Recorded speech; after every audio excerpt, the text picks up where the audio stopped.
আমাদের নিয়ম ছিল এই আইডি কার্ড ছিল না। ঢাকা বিশ্ববিদ্যালয়ের ডাকসু নির্বাচনের ন্যাশনাল মিউজিয়ামের সামনে থেকে আপনাদেরকে আমি মুসাদ্দিক হোসেন দেখাচ্ছি।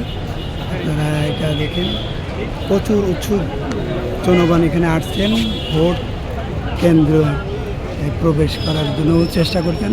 যাদের আইডি কার্ড আছে তারাই এখানে প্রবেশ করতে পারছে। এই জনগণ অনেক সকাল থেকে আমি এখানে আছি, এখানে এখনও অনেক জনগণ আসছেন। অনেক একটা উৎসুক জনগণের মধ্যে অনেক আনন্দ। তারা এটাকে ভাত মাছের মতো করে দেখতে আসছে। এখানে সবাই খুব অনেকে অফিস আদালতদের ছুটি নিয়েও চলে আসছে, এরকমের দেখা যাচ্ছে। আমি কয়েকজনের কাছে শুনছি ব্যবসা বাণিজ্য বন্ধ করে অনেকে চলে আসছে। এটা ঢাকা বিশ্ববিদ্যালয়ের বিদ্যাপীঠ, সর্বোচ্চ বিদ্যাপীঠ। এই বিদ্যাপীঠের জন্য এখানে আসছেন জনগণ এই ভোট দেওয়ার জন্য।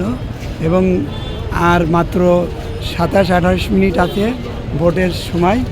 এই 27 থেকে 28 মিনিটের মধ্যে ভোট বন্ধ হয়ে যাবে এবং কিছুক্ষণের মধ্যেই, এবং এরপরে কাউন্টিং শুরু হবে। আপনাদেরকে আমি লাইভে এসে দেখাবো। এখন আমি আপনাদেরকে বলি, আপনারা যারা ঢাকা বিশ্ববিদ্যালয় সর্বোচ্চ বিদ্যাপীঠ, এই বিশ্ববিদ্যালয়ের অনেক শিক্ষার্থীরা বের হচ্ছে, অনেক শিক্ষার্থীরা এই যে ভোট দিয়ে বের হচ্ছে। ঢাকা বিশ্ববিদ্যালয়ের